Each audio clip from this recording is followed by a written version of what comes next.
Hi everyone, here we've got Samsung Galaxy M22 and let me share with you how to soft reset, so how to force restart your device.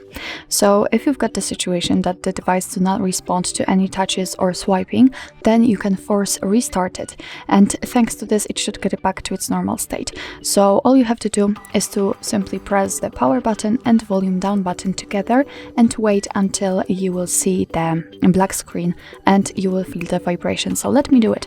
Let me press the volume down button, which is right here, and also the power button together, and let's wait.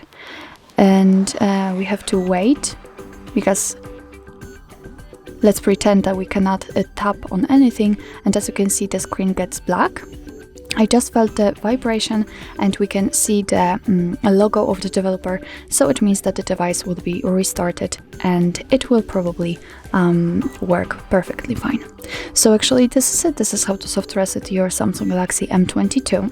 Thank you so much for watching. I hope that this video was helpful, and if it was, please hit the subscribe button and leave the thumbs up.